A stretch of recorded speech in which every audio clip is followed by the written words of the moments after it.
The sanctuary was decorated with flowers. Everyone was seated in their seats. The groom and friends of the groom stood to the right of the altar, and the bridesmaids stood to the left. Everything was ready, but not everyone was ready. "Where is he, Mom? Why isn't Daddy here to marry off his only daughter?"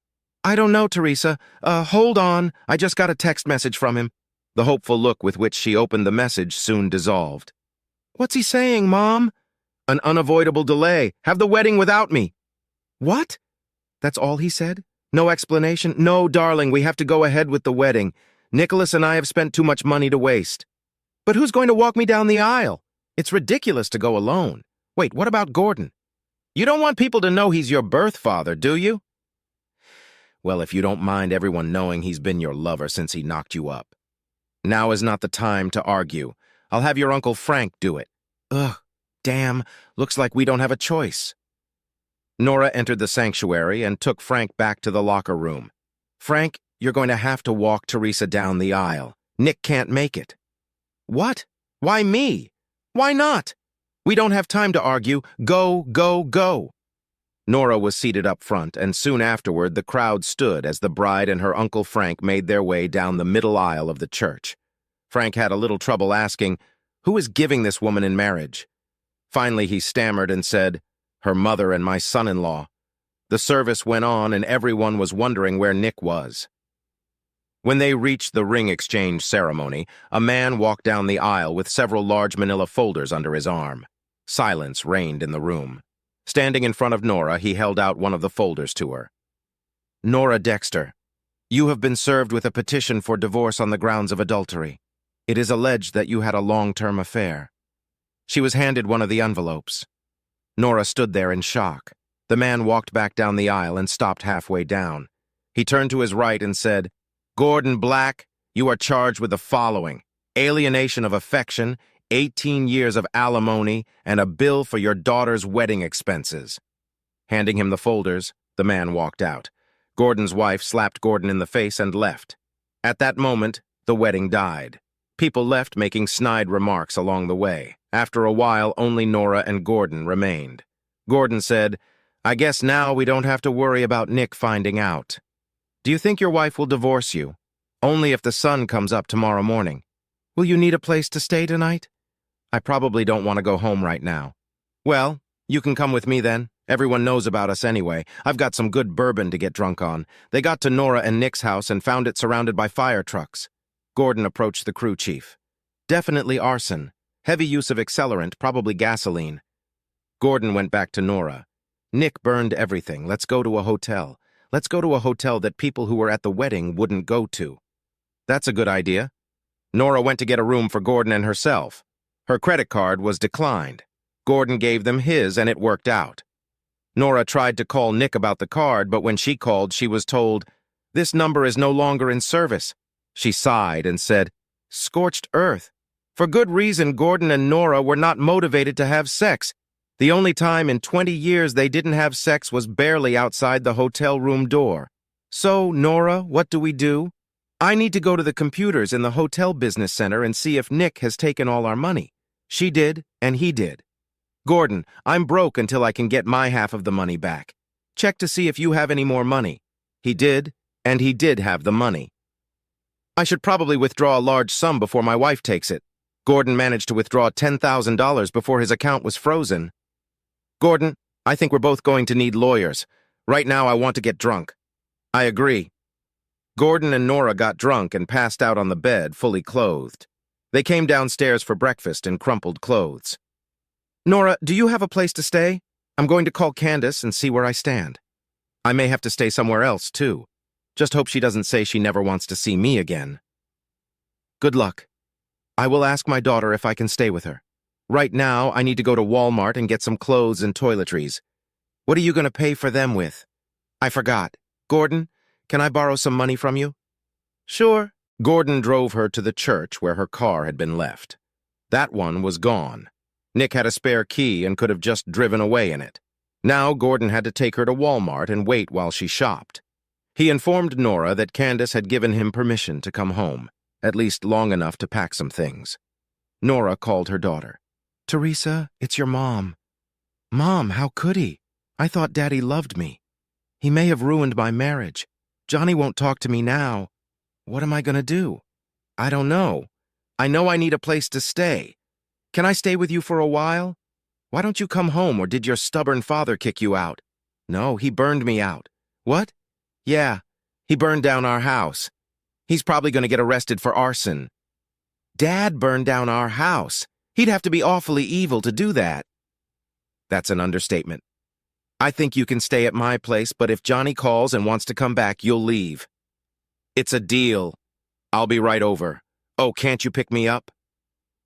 Legal proceedings. A fire inspector pressed charges against Nick. Nick pleaded not guilty and went to trial. In the interim, he remained in jail instead of being released on bail. Nora and her lawyer used this time to try to find out where the money he had taken was. She figured he must have turned it into cash and stashed it in some place he refused to reveal. Nora waited until after the trial to file for divorce on the advice of her attorney. He said a guilty verdict would make for a good divorce proceeding. The prosecutor brought in an arson expert to testify that the fire was an act of arson. Nick's attorney asked no questions. The prosecutor then called Nora to testify about what was going on that might have motivated Nick to burn down their house. She said they argued over wedding items and then he didn't show up to walk his daughter down the aisle. This time, Nick's attorney asked questions. Miss Dexter, are you aware that perjury is a crime? Objection. Affects the credibility of the witness. Overruled, but watch yourself. Thank you, Your Honor. Now, Mrs. Dexter, why did you lie about your daughter being Mr. Dexter's daughter? She is his daughter. It's his name on the birth certificate. He raised her with me her whole life. Does the birth certificate list the name of her biological father? Silence. No. There was a murmur from the crowd. Whose name should appear on the birth certificate as the father? Gordon Black. How long have you and Mr. Black been hornswoggling your husband? Our entire marriage, the judge interrupted. Mr. Conlon, do you realize you're establishing motive for your client? Yes, Your Honor, my client would rather publicize his wife's infidelity than avoid the consequences of his actions. If that's the case, I find Mr. Dexter guilty of arson. After a short recess, I will hear sentencing recommendations. Upon returning from recess, the prosecutor stated that the facts are not in dispute. Mr. Dexter intentionally set fire to the house he shared with his wife and, until recently, his daughter. Almost all of Mrs. Dexter's belongings and some of Miss Dexter's belongings were destroyed. Since insurance does not cover arson, the only satisfaction she can get is to send her husband away for as long as the law allows. She will sue him for divorce and compensation for all she has lost. Nick's attorney spoke up. My client burned down his house? Yes, but the key word is that it was his house. The deed to the house was not in his wife's name. All of her and her daughter's belongings are in plastic bags in a storage unit, the key to which I'm handing over to her attorney right now. Your Honor, we ask you to consider what would be the normal reaction of any man learning that his wife had sex with another man before and throughout their 22-year marriage. This illicit sex resulted in the birth of a baby girl that his wife, and later his daughter, deliberately passed off as his own.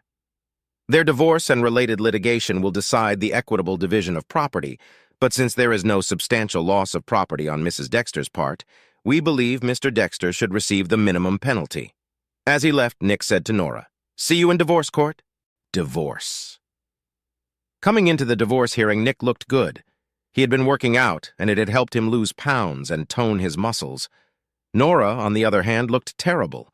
Gordon made a deal with his wife that they would stay together. It turned out that Gordon's wife had also been unfaithful. They agreed to forgive each other one last time, but Candace was to control all the money from now on. He moved back home. Nora suffered financially and socially. The divorce was her chance to get back to normal. The money Nick owed her would give her a chance to rebuild, perhaps in another city.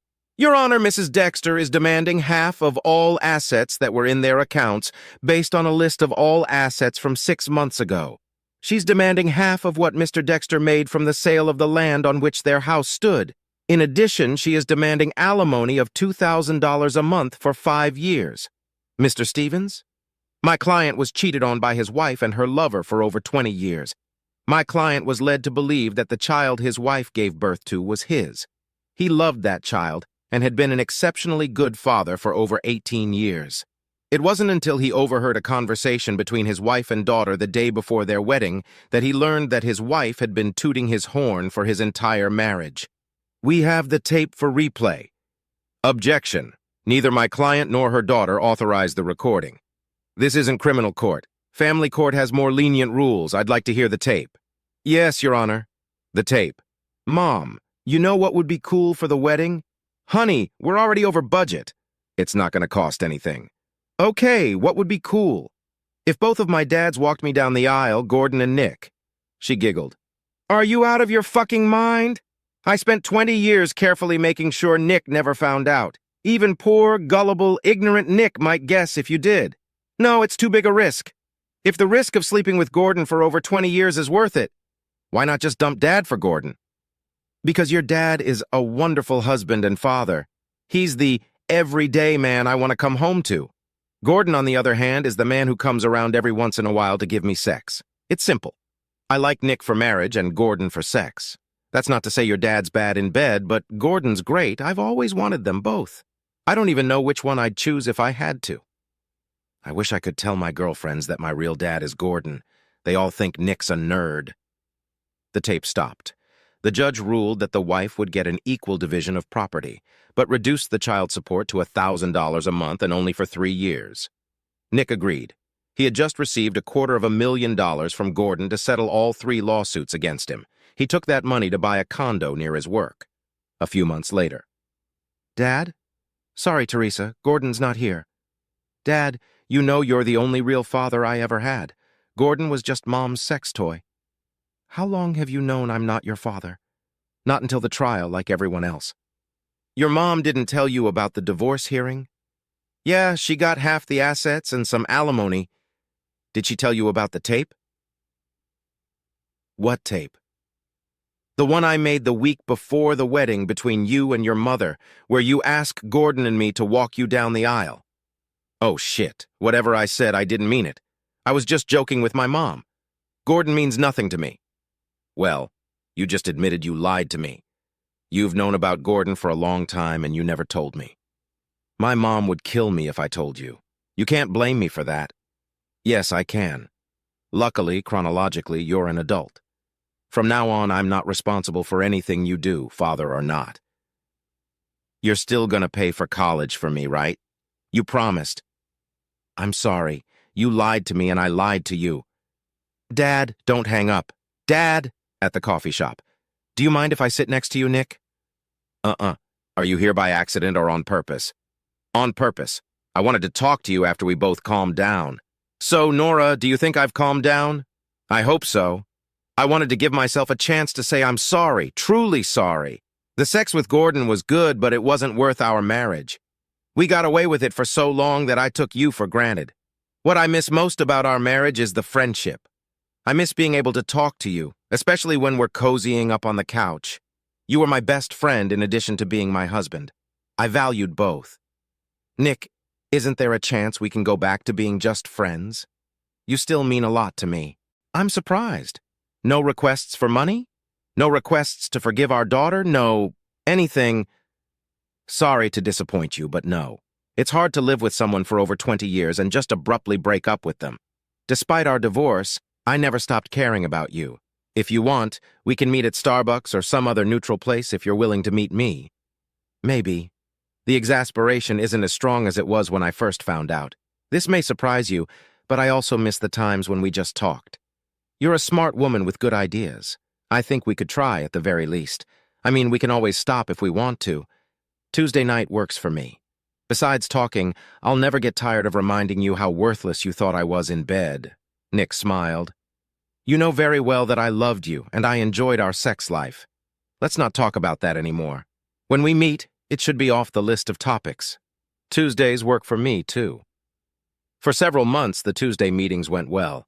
Despite how their marriage ended, there were many shared, fond memories, even if they were just fond memories. Nick was the only one who had talked about them going to her house to talk away from prying ears. Nora agreed because she wanted to snuggle up to each other, talk, and drink something other than expensive coffee. They both began to feel like old times. Nora began to feel safe when she broached the subject that was going to make him invite her to live with him again. "Nick, do you enjoy these weekly conversations and reminiscences?" "Yes, very much. I'm glad you offered to do it." "You know what else would be fun?" "What?" Nora felt it was time to take a risk. "There's something else I've been missing. When we were married, after we talked, we would most often go upstairs, take off all our clothes, and enjoy each other. Can we do that tonight? Please." Nick thought about the suggestion for a moment, then smiled and said, "Nora, go upstairs and get the bed and yourself ready. I, on the other hand, will prepare drinks for us and be up shortly." "Yes, dear." She ran up the stairs. Nora was almost ecstatic. Her plan to slowly entice Nick had worked. Once she convinced him that he could satisfy her sexually, they would be together again. She decided not to wear the nightgown, no matter how sexy it looked. She threw off her clothes and lay on the bed, inviting him to enjoy her body. She waited and waited. Something wasn't right. She threw on a robe and went downstairs. "Nick, where are you, honey?" There was no answer. Nora saw something on the kitchen table. It was a note. "Imminent delay. You don't have to wait for me. You can go to hell."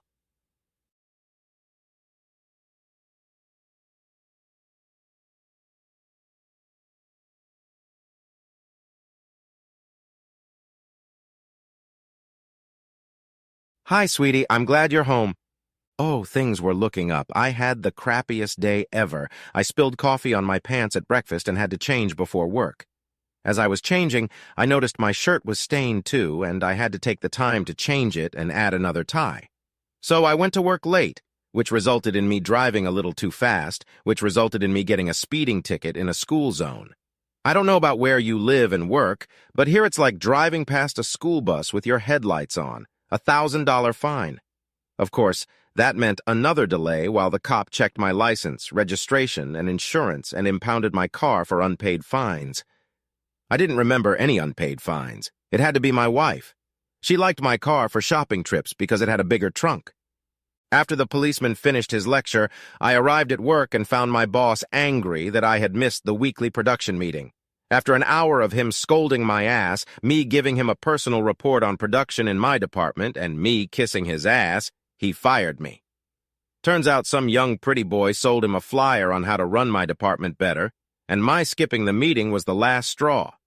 I went to clean off my desk, and just as I was finishing up, the phone rang. I answer it myself as my secretary has already been reassigned, and it's my daughter. She speaks quickly. All I can get out of her is blah, blah, blah, blah about the new guy, blah, blah, blah, blah about the really hot blah, blah, blah, blah, blah about the weekend, blah, blah, blah, blah, blah, blah about living together, blah, blah, blah, blah, blah about being pregnant, blah, blah, blah, blah, blah about the big wedding next week. Oh, okay. I called my son to see if he knew what his sister was thinking. My son had better news. He was going to take a year off from college to hike in the foothills of the Himalayas in search of the meaning of life with Guru Maha Mini Mini Mini Ha Ha Ha or something like that. He will be out of touch for at least 3 months, but will definitely keep a diary and publish it as a blog when he finishes his trek. I walked out of the office building and caught a cab to downtown to find out how to get my car back. But it wouldn't be fully processed until the next day, and I'd have to appear before a judge to get it under the new trespasser law the city had just passed. So I caught another cab, the driver of which smelled like a goat and spoke barely passable English in a dialect that seemed to be something between Scots and Swahili. So I got out of the car and ended the ride about a mile from home at my favorite neighborhood drinking establishment. The keg on my favorite tap had gone bad and the beer was flat and sour. My favorite bourbon had run out, and my favorite waitress was on vacation, leaving me with toothless Terry, the grumpiest, bitchiest man-hater you'll ever meet, so I opted for Old Bushmills and decided to pass the time by brooding and crying into my whiskey. A drunken fool who mistook my ass for a bullseye on a dartboard had all but laughed at me, but at least my friend Roscoe, the bartender, had the sense to escort the guy out before I blew his head off. When Terry pulled her cottage cheese and first aid kit up to me and said, "Let me help your asshole," I left. So I floated home, chugged my whiskey, found a decent Tennessee drink in my liquor cabinet, and was just settling into a comfortable chair in a fairly dark room when I was greeted by my wife's song. "Hi, sweetie." I'm glad you're home. Beat 1. She then turned on the light and opened the curtains. So much for appropriate darkness. Strike 2. She was messing around with the fire. I have good news and bad news. I hate those damn jokes. They're just never right. Forget the funny ones. They're just very wrong. Strike 3. I was about to call her out and kick her out of my fucking game when she continued. God damn her. This woman's voice was music to my ears, and I couldn't call her out now. The good news is that I've found my soulmate. Oh, shit. Could I invent a 4th strike? Can I decree that strike 4 is a particularly harsh punishment? Strike 4. The bad news is I want your blessing and divorce. Logic would suggest a 5th strike, but that wasn't the case. In fact, the good news was good and the bad news was very good. But she continued. Before you react, I offer the most generous of agreements. I intend to take nothing but clothing and personal hygiene items. I renounce any claim to joint property or financial support now or in the future. Let me see, I had some good news, then some really good news, and here I am already canceling strike 3 and strike 4, not calling an out or getting ejected from the game. The kids are grown and they'll always tie us to the old life. We'll see each other at weddings, children's parties, all those nice events. Oh. She's leaving, but I'll still have to see her. So you will see me. I can recover the 3rd stroke. And Teddy is very sensitive about him taking me away from you in your golden years. He knows you weren't expecting it, and he's agreed to let me make conjugal visits on your birthday and our wedding anniversary every year. So that's good news, too. Oh, no, it wasn't. I had to talk her out of it. Phew, that was a small blessing. No, seriously, if you haven't figured it out yet, my wife Sally was the worst slut in the history of sex. So the bad news here wasn't so bad, and the good news was great. After all, a divorce would mean I was out of jail. I figured I'd play it to the hilt. Sally was not known for her stubbornness. She was clearly determined to leave me for Teddy. However, Sally was soft-spoken and very compassionate. This would require some acting skills on my part. Teddy? Snort, snort. I dropped my jaw and lowered my face. Her cheerful expression faded. I'm sure she was expecting a reaction, but not upset. We hadn't been very passionate lately, but we'd always been nice and cozy.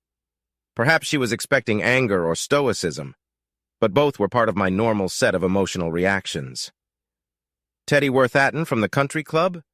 Yes, honey, Teddy Worth. You cheated on me with Teddy. No!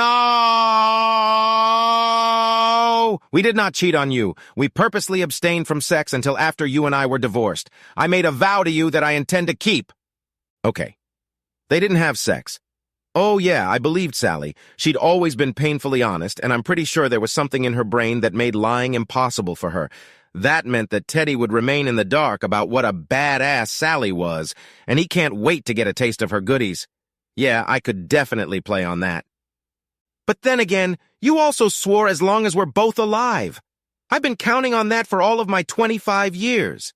And now that I'm too old to start over, you're going to leave me alone? Am I going to spend my golden years in this old, empty house with only the ghosts of you and our children to keep me company? I had so entered into my part that I felt tears come to my eyes, and I made not the slightest effort to stop them. She rushed to take me in her arms to comfort me, but just at that moment I recoiled from her.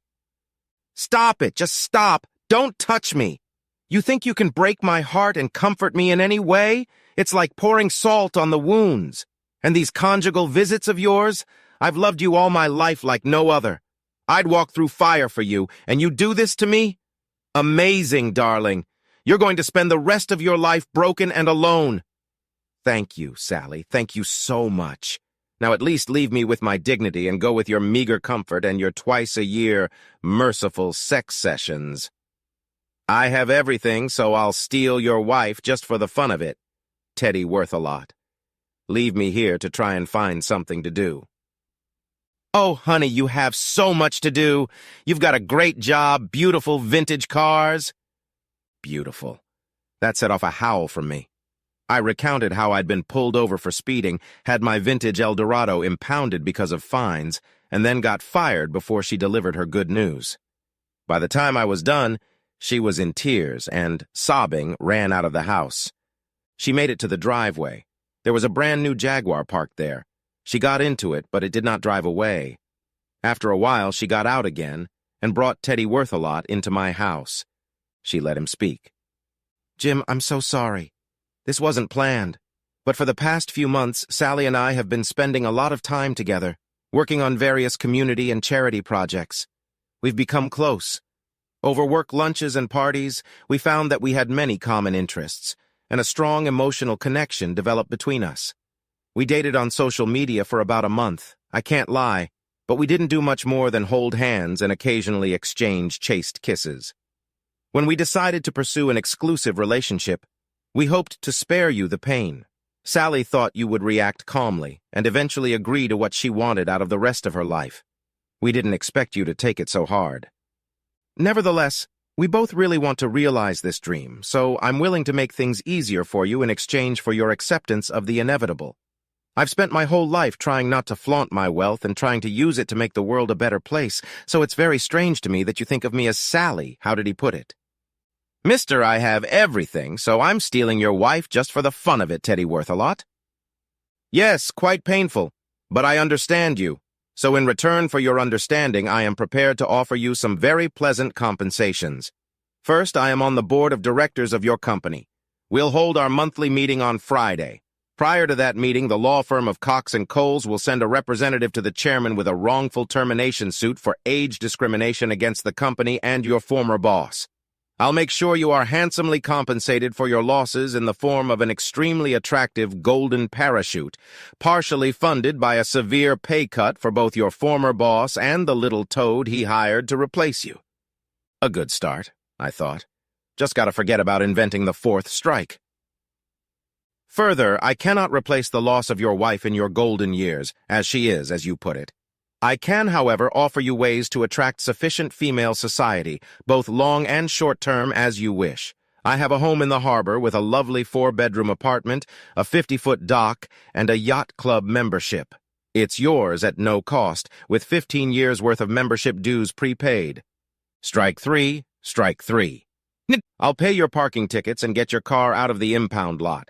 Since old cars are your passion, I have a 72 Dino 246 GT in my garage in West Palm that could use some care. The car is like new, but it has been stored for years, and I wanted to sell it to someone who cares. I believe you will love this car and treasure it as it should be treasured.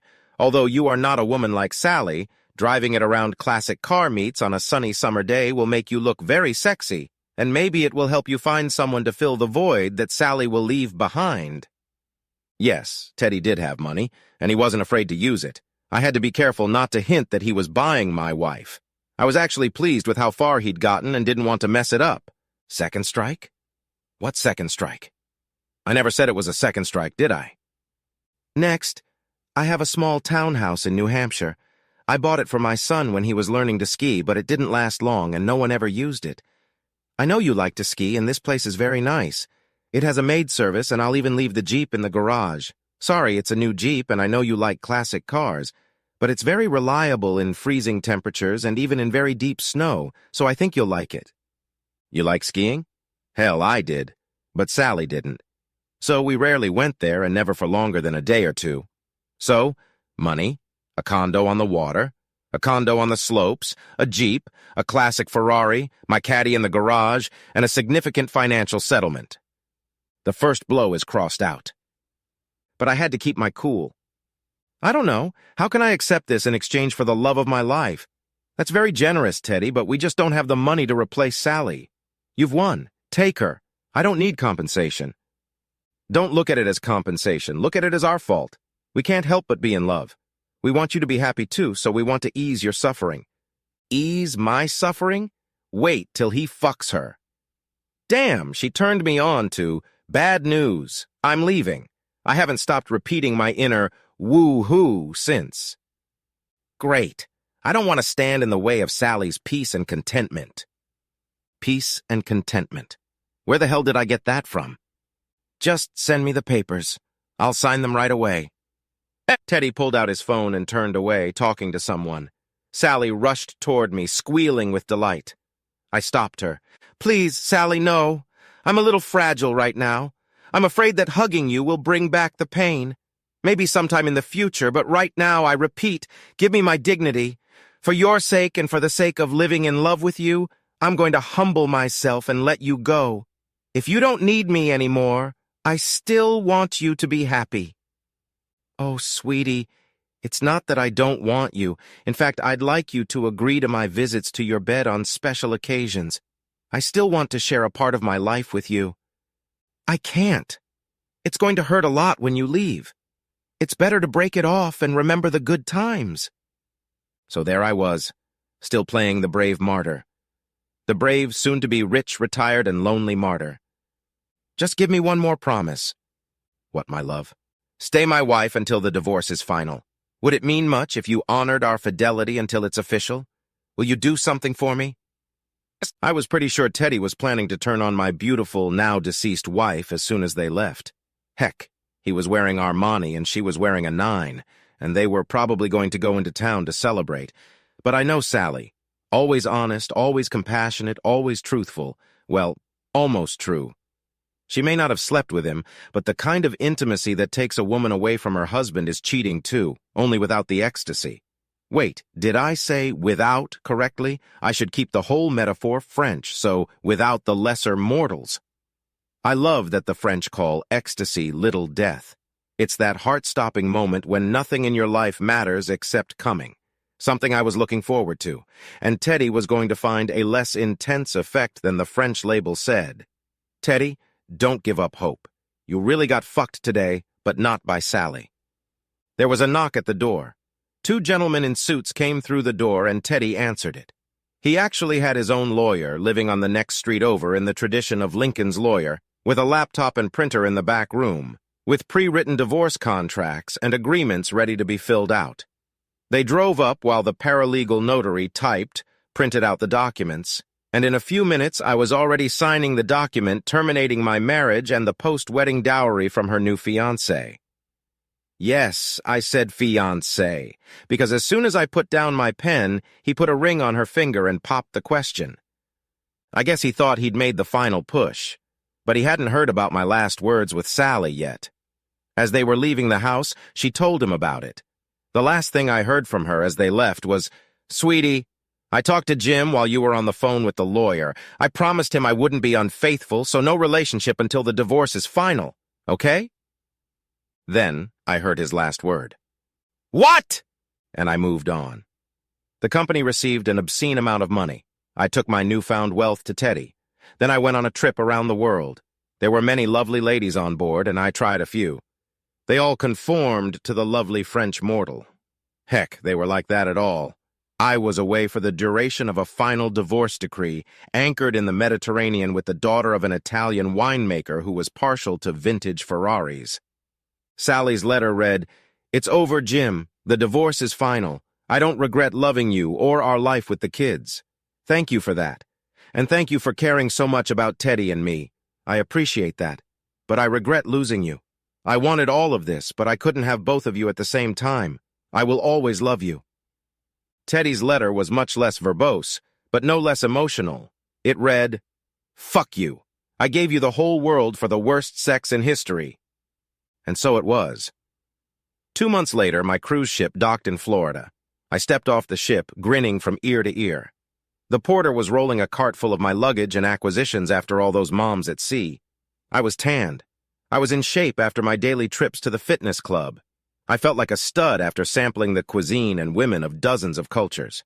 I asked the housekeeper to park my Escalade in the parking lot so I could drive myself home, but as we approached, I saw Sally leaning against the familiar dark Jag parked next to it.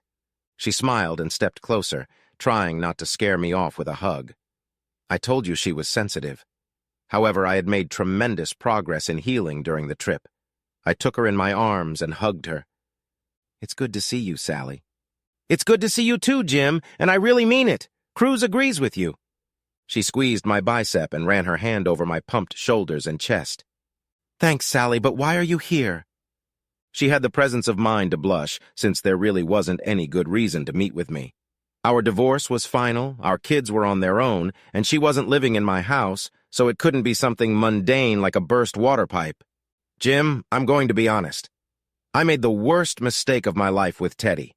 It wasn't love, it was lust, and once we scratched our teeth, we quickly lost interest in each other. It wasn't long before I found myself longing for our marriage and wanting you back. I berated myself for what I had done to us. So I came here to find out what I need to do to become your wife again. I opened the car door and signaled to the porter who began loading my luggage, then turned to Sally again. Easy, hun. Turn into her. Sally turned to follow my gaze. The striking olive-skinned beauty was walking toward us, her tight-knit blouse doing nothing to hide her large but firm breasts, and her long, skinny legs strutted out in a perfect model's gait, swaying her hips as she continued to approach in her stylish, high-heeled sandals. Of course, Sally giggled. All I need to do is lose 25 pounds in 10 years and then get an Italian craftsman and $1,000 pair of shoes. Okay, very funny. She's gorgeous, no argument. But I can't turn into her, so dream on. No need to dream, Sally. I wake up with her every day. I want you to meet my new wife, Anna Maria Diorio, recently arrived from Tuscany, Italy. We met and married on a cruise. Sally's face drooped. She had nothing more to say. She congratulated Anna Maria and hugged them both. She cried and confessed to both of us that she had hoped to throw herself on my mercy and remake our life together. Anna Maria hugged her and comforted her. She told Sally that she would always welcome her into our lives and apologized for the shock our announcement had caused her. Sally apologized to me for making this mess, then congratulated Anna Maria and left. Sally became a frequent visitor to our home. She became as good a grandmother as she was a mother, and with my new wife, they became very close friends. She didn't date and made it clear that attempts to set her up with guys were unwelcome. Teddy provided for Sally, which was fair enough since he seduced her, depriving her of a cozy home and a good provider. She seems to be doing well, content, but every now and then I see regret in her eyes. Next week is Sally's 50th birthday, and Anna Maria was upset that we weren't giving her an amazing gift. She's been shopping all day and just got home. I know it's her because she picked up a Dino. Sexy Italian girls deserve sexy Italian cars, so she says. Hi, sweetie, I'm glad you're home. Oh, shit. Where have I heard that before? Strike one. I came up with the perfect gift. You can't buy it, so it's not expensive. If it sounds too good to be true, it probably is. Strike two. I know, nothing bad has happened yet. It's just a hunch. Sally is so lonely I think we should share you, at least on her birthday, but maybe more often. You should pay her a conjugal visit. Come to her and make love to her like you used to. She'll be so happy, and I'm sure you won't mind spending a night or two with another woman. In fact, I've always dreamed of a threesome while sailing. What do you say? Oh shit, fuck no. I ran away from that marriage, back to the worst sex in history, even for one night. Even as part of a threesome with my incredibly beautiful and extremely attractive second wife? Hell no. Strike three. I'm out.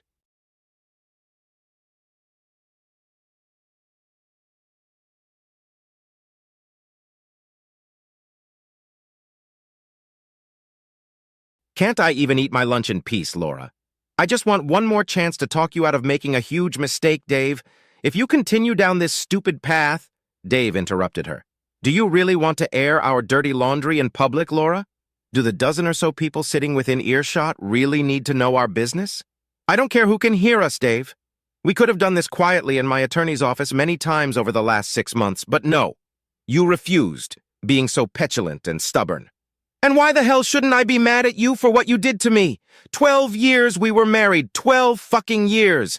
And then I find out you never loved me. I was just a convenient father to our 2 children, oh, and a source of funds. Let's not forget that, Dave snorted. Let's just call me Dave Bank. Laura left that spunky comment unanswered. After all, it was true, and she was human enough not to be proud of that fact.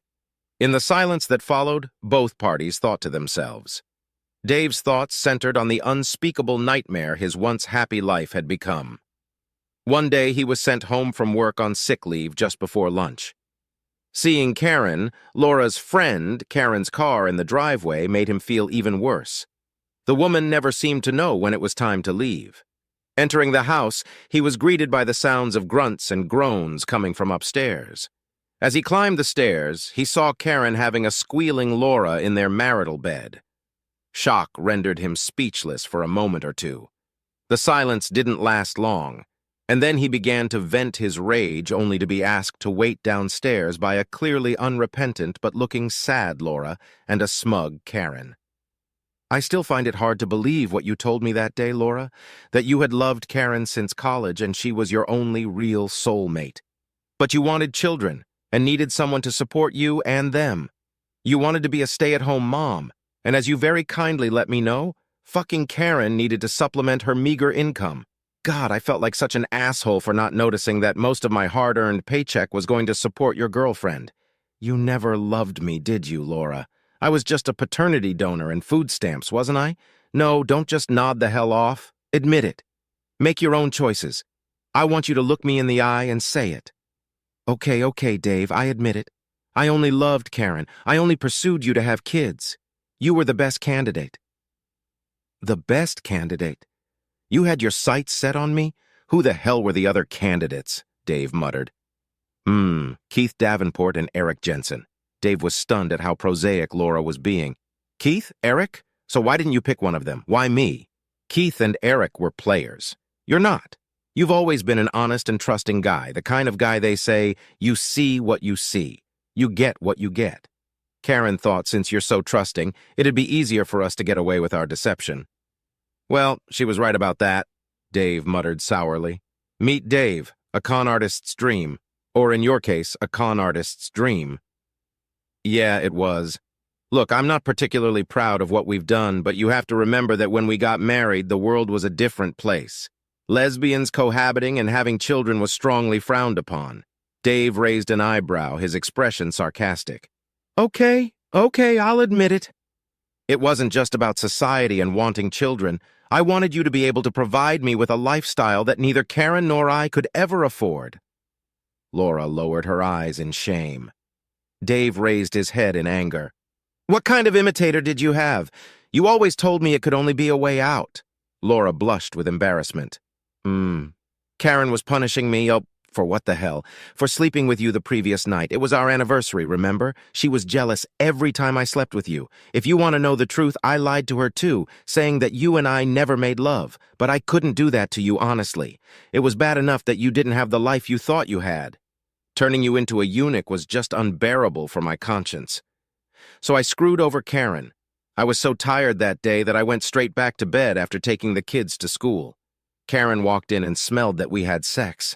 She threw me over her knee and then, did what you saw. So, Karen had a key to our house? Yeah. And how often did she come by? Honestly, not that often, Dave. I went over to her house almost every day. Tumbling around in bed? Laura sighed. No, making love, Dave. In an apartment I was paying for without knowing it? Yes, Dave. Laura lowered her eyes. Coming face to face with all her actions in this way was very embarrassing. Deep down, she had always thought of herself as a decent person, trapped in her behavior by a society that didn't know what minorities like her and Karen were subjected to on a daily basis. So you never really loved me, Laura? Not even in the beginning? No, sorry, Dave. I'm a lesbian. I love Karen. Like you, Dave, and I have a lot of respect for you. But I'm sorry, I could never love you. Something in the expression on Dave's face, the cold fury in his eyes, made her twist the knife a little more. At first, I actually hated sex. It made me want to choke. I probably deserved an Oscar for my acting, but after a couple years, I stopped paying attention. As if regretting her barb, she threw him a bone. Sometimes when you pounced on me, I could pretend it was Karen, and a few times I even came close to finishing.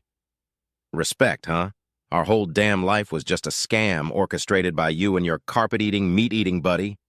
Dave allowed himself to savor the flash of anger in Laura's eyes at his use of the derogatory term. If it was fucking respect, I'd hate to see what disrespect looked like. Despite her anger, Laura took her eyes off Dave, but that didn't stop him. He continued. So like your supposed love, all your sighs were fake? Yes, Dave.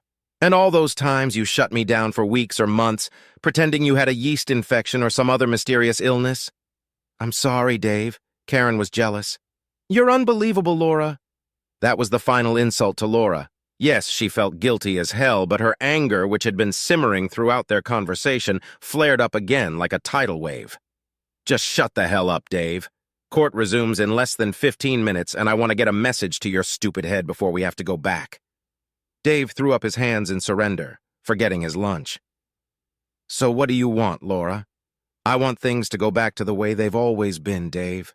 Normal, me going back to the house and turning a blind eye to you having Karen, is that normal?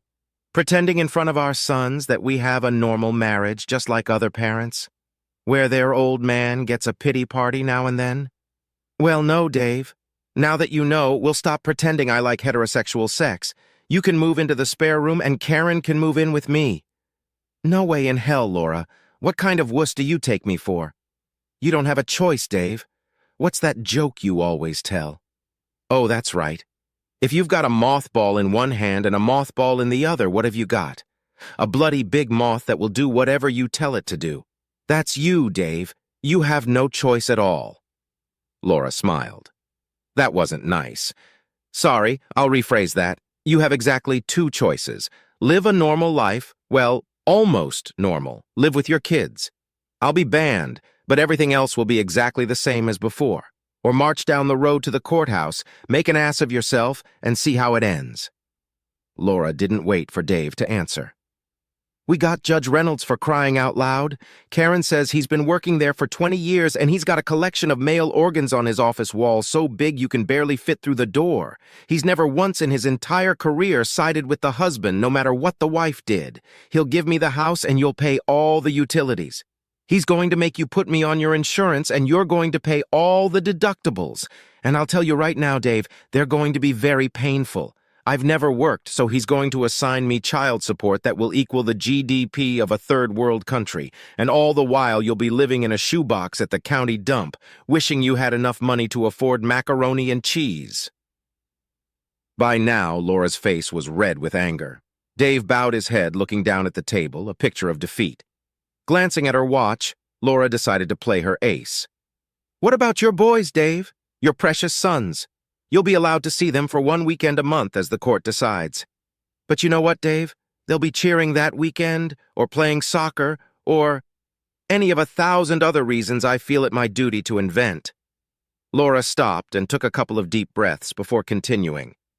"And throughout your destruction, Dave, I'll be sleeping with Karen in what used to be your bed, while you can't even afford a date with your right hand. Come on, Dave, be reasonable. I have a lawyer making $3,000 a day. You represent yourself. Why completely screw up your life? Why, when we can go back to almost exactly where we were? Nothing will be particularly different." Dave lifted his head, his eyes sparkling. "Nothing but a life with a complete lack of pride. I won't be able to look my sons in the eye." He stopped and shook his head. "Tell me, Laura, you remind me you never worked. Even when the boys were old enough to go to school and I asked you to look for work and help with the bills, you never did. Was that your plan all along? To put yourself in an advantageous position in case I ever found out your dirty little secret and you needed the leverage that dysfunctional spouses get in divorce courts?" "Yeah, Karen suggested it. Besides, that's the afternoon we saw her." "Ah, the penny's dropping. So that's why she only worked as a waitress in the evenings, so that all day, every day, she could spend time with you while I busted my ass supporting my family and paying for her apartment, which she couldn't afford on minimum wage and tips." "Look on the bright side, Dave. If she moved in with us, it would save you a lot of money." Laura glanced at her watch, but it was Dave who spoke next. "Why do you want to stay married, Laura?" "Because boys need a father, Dave." Then, as a belated thought, "And I don't want to see you destitute and devastated, Dave. You're a good man. You don't deserve the shitstorm that's going to come down on you." "So it has nothing to do with the boys refusing to stay in their own house when they have that slutty girlfriend sleep over? They're staying at Mom and Dad's. Did you really think I didn't know, Laura? Or is it that you quickly lose all your friends who abandon you when your disgusting behavior becomes known? Does it have anything to do with the fact that our priest asked you not to come on Sundays? Does any of this sound familiar, Laura?" Laura just shrugged and looked at her watch again. "It was time to go. What do you say, Dave?" I say you go. I'll see you across the street." Laura sighed disappointedly and left. The divorce hearing ended 47 minutes later and went almost exactly as Laura had imagined. Judge Reynolds ranted about husbands who refused to participate in counseling and how non-working mothers were saints to be cherished and protected from evil husbands who coddled outdated concepts like fidelity. Karen was jubilant when child support was awarded. It was even higher than Laura's attorney had predicted. Although Laura was a little sad, Dave really was a good guy. It wasn't his fault. She was already thinking about not cashing a couple of checks so Dave could stand up for her to the kids and maybe pass on the best friends she'd lost. She looked over, expecting to see the look of devastation on her ex-husband's face. Instead, she saw what? Pity? Why would he feel sorry for her? It should have been the other way around. And then she heard a voice behind her. "Mrs. Laura Brown, née Thompson?" Laura turned around and saw two uniformed state troopers standing there. "Yes, officers. You are under arrest for fraud and violations of Sections 257A and 258 of the State Penal Code, in that you fraudulently obtained a benefit by fraudulent means. You have the right to remain silent. You have the right to counsel." These words were interrupted by Karen, who stormed in from the public gallery. "What the hell kind of benefit did she get?" A second police officer spoke up. Child support, free housing, just to name a few. Are you Karen Smith?" At that moment, Karen rushed toward the door. Epilogue. "Hi, this is Dave. I feel like you should know me, and I'm sure I know some of you." The memory of the bailiff, alarmed by the shouting police officers, grabbing Karen as she ran through the courtroom door, still brings a smile to my face. The fact that she crashed head-first into the heavy oak wall as his arms wrapped around her ankles was just a bonus. Satisfying my sense of justice, it turns out that while lying and fraud are not crimes in and of themselves, the financial gain from them is. That is what is called fraud. A general category of criminal behavior that involves the use of dishonest or misleading means to gain some unfair advantage or benefit at the expense of others. When I first found out about Laura's, well, I don't have the words to describe her behavior, let's say, life plan, I was, quite understandably, devastated. Overwhelmed by thoughts of my naivety and the thought of losing my sons, I did what any normal guy would do. I got drunk. Then I got lucky. While I was slurring my story to my friend Jono, my story was being listened to by another couple at the bar. Tom and Mike were having a wake for Tom's marriage at the same bar where Jono and I were. Tom's divorce was finalized that day, making him another victim of Judge Reynolds. Tom wanted to hurt someone, and my story gave him an outlet. You see, Tom and Mike are state detectives. Along with Jono, Tom and Mike dragged me home, and the four of us started making plans. Laura and Karen's financial shenanigans were conducted solely with my money. It's all a bit vague and with pretty weak evidence. That's why we needed them to win the divorce case. With a clear admission of her intent to defraud me, recorded by Tom sitting at a nearby table in the restaurant with a tape recorder, and Judge Reynolds' ruling, we could prove intent, dishonesty, and benefit. Laura's attorney tried to argue that the recorded conversation was inadmissible. The judge ruled that Laura authorized the recording by saying, "I don't care who hears us, Dave." When Karen regained consciousness, she was handcuffed to a hospital gurney. Laura bailed her out, but Karen escaped almost immediately. Our little clique expected this, and Jono and I took turns watching her apartment. Tom was waiting for her 200 kilometers away at the state border.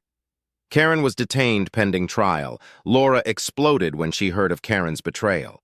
Her lover was her main witness and also her supposed other half. Laura stopped supporting Karen, whose legal aid attorney had convinced Karen to plead guilty, which undermined the credibility of Laura's case. The judges in both cases were offended by this undignified behavior, and both women received 5-year sentences. Laura's sentence was extended by 6 months after she hit Karen when they first met in the exercise yard of the Women's Correctional Facility. She wasn't even allowed to attend her second family court hearing, where I got everything back. By the time Laura was released, to my disappointment, 4 years later, I was remarried to Tom's beautiful sister, whom the boys call Mom. I asked them if they wanted to visit their birth mother in prison or if they wanted anything to do with her after her release. But every time I mentioned her, they shrugged their shoulders equally indifferently. Laura became more and more abrupt when she saw them, but always ended up walking away, sobbing and alone. As painful and difficult as all of this was, in the end I was wiser and much happier.